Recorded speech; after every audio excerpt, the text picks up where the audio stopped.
दोस्तों वीडियो शुरू करने से पहले मैं आपको एक चीज़ बताना चाहता हूँ। अगर आपके पास कोई ऐसा क्वेश्चन है जो आपसे सॉल्व नहीं हो रहा, आप चाहते हो मैं उसके ऊपर वीडियो बनाऊँ, तो आप वो क्वेश्चन मुझे कमेंट बॉक्स में लिख के भेज सकते हो। लेकिन आपको बिल्कुल एग्जैक्ट वर्डिंग लिख के भेजना होगा ताकि मैं उस क्वेश्चन को अच्छे से समझ सकूँ। अगर आपने सही से लिख के भेजा तो आप मेरी यहाँ पे ये गारंटी है कि आपको उस क्वेश्चन का जो वीडियो हो नेक्स्ट 24 आवर्स में डेफिनेटली मिल जाएगा। तो चलिए स्टार्ट करते हैं। क्वेश्चन है हमारा जहाँ पे 7 boxes ABCDEFG are kept one over the other but not necessary in the same order. तो 7 बॉक्स एक दूसरे के ऊपर रखे हुए हैं, हमने यहाँ पे ये 7 बॉक्सेस के लिए बना लिया। अभी हम यहाँ पे इनको बैठाएंगे, क्वेश्चन को पढ़ते हैं। जैसे कि सबसे पहले इन्होंने स्टार्टिंग में दे रखा F is kept third from the top. जो F है उसकी पोजीशन बता दी इन्होंने, ऊपर से तीसरे नंबर पे। तो ऊपर से फर्स्ट ये हो गया, सेकंड ये हो गया, तीसरा ये हो गया। तो F को हम यहाँ पे बिठा देंगे, ठीक है। F यहाँ पे हम यहाँ पे 3 पॉसिबिलिटी लेके चलेंगे, उनमें से फाइनल लास्ट में एक सही रहेगी, तो बाकी को हम कट कर देंगे और जो बच जाएगी वो हमारी फाइनल रहेगी, ठीक है। तो चलिए आगे बढ़ते हैं। आगे क्या, only 2 boxes are kept between B and G। हम यहाँ पे लिख लेते हैं। अभी हमें नहीं पता B और G कहाँ पे। B और G के बीच में 2 बॉक्स हैं, वो B ऊपर है या नीचे है ये भी नहीं पता, इसलिए हम यहाँ पे एक ऐसे बना लेते हैं कि या तो ये इधर होगा या ये इधर होगा, ठीक है। या तो G ऊपर होगा या B ऊपर होगा और दूसरा नीचे होगा, ठीक है। तो इनके बीच में 2 बॉक्स है, ये इन्होंने बता दिया। Only 2 box are kept between B and G।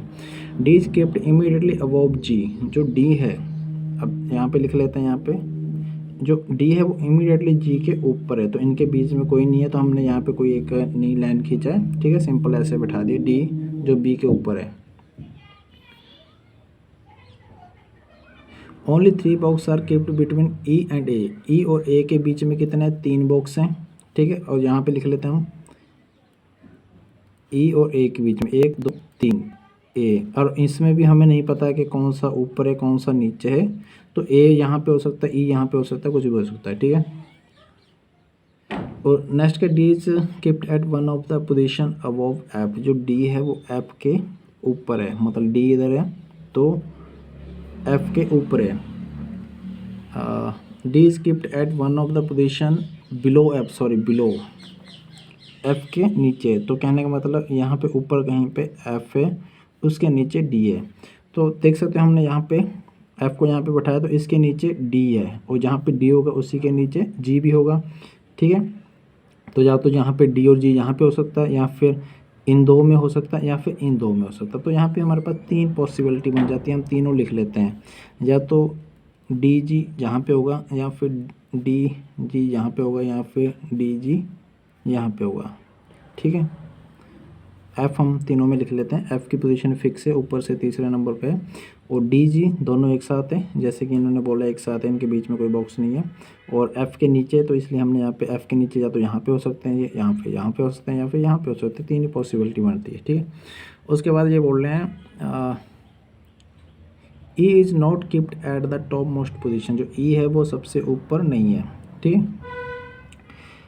अभी अगर देखा जाए यहाँ पे only 3 boxes are kept between E and A. D is kept at one of the position below F. E is not kept at the top most position. अभी इस वाले point को करते हैं। B और G के बीच में कितने 2 बॉक्स है, ठीक है। G हमारा जहाँ पे आ गया, तो B कहाँ पे होगा, इधर नीचे को देखो तो सिर्फ 2 ही बॉक्स बचे हैं, और ऊपरी यहीं पे पॉसिबल है कि ये 2 बॉक्स छोड़ के यहाँ पे B आ जाएगा। तो हम यहाँ पे B को बिठा देते हैं। और इसमें देखो तो इधर एक ही बॉक्स है, B नीचे नहीं। अगर ऊपर बिठाएं तो 2 बॉक्स छोड़ के बिठाना है, 1 2 छोड़ के यहाँ पे बिठाएंगे, यहाँ पे ऑलरेडी F बैठा है, तो ये हमारा जो हमने लिया था ये गलत हो जाता है, इसको हम कट कर देते हैं। उसके बाद यहाँ पे देख सकते हो G यहाँ पे, तो 2 बॉक्स छोड़ के B को हमने यहाँ पे बिठा दिए। तो हमने ये वाला एक्शन अभी ले लिया, इसको भी कट कर देते हैं, और ये वाला एक्शन भी हमने ले लिया, इसको कट कर देते हैं, और अभी ये बचा है ओनली, ठीक है। E और A के बीच में 3 बॉक्स हैं, तो अगर अब देखो यहाँ पे अगर मैं ए को यहाँ पे बिठाता हूँ तो तीसरा बॉक्स तो ये हो जाएगा, अगर ए को यहाँ पे बिठाता हूँ तीसरा बॉक्स ये हो जाएगा, 3 छोड़ के सॉरी चौथा बॉक्स, तो इसमें पॉसिबल नहीं है। अगर मैं इधर कहीं बिठाता हूँ तो मेरे को यहाँ पे बिठाना पड़ेगा दूसरे को। ई और ए ऊपर नीचे कौन है नहीं पता अभी हमें ना, तो कहने का मतलब ये हमारा यहाँ पे कैंसिल हो जाता है। तो ये एक बचा है हमारे पास, ठीक है। इसमें अगर हमें ये 3 छोड़ के बैठाना ए और ई को, तो कहाँ पे बैठा सकते हैं, ओनली एक ही पोजीशन है, ये और ये, इन दोनों बॉक्स के बीच में कितने बॉक्स हैं, 1 2 3, इस बॉक्स और इस बॉक्स में, ठीक है। ई और ए को हमें यहाँ पे बिठाना, और साथ ही ये लास्ट लाइन में क्या बोल रहे हैं, E is not keeped at the top most position, जो ई है वो सबसे ऊपर नहीं है, तो ऊपर फिर कौन आ जाएगा, ए आ जाएगा, और ई कहाँ पे आ जाएगा, नीचे आ जाएगा, और एक बचा है, कौन बचा है, सी बचा है, सी यहाँ पे आ जाएगा। तो देख सकते हो सिंपल था। उम्मीद है समझ आ गया होगा। कैसा लगा कमेंट करके ज़रूर बताएं। वीडियो देखने के लिए धन्यवाद। जय हिंद।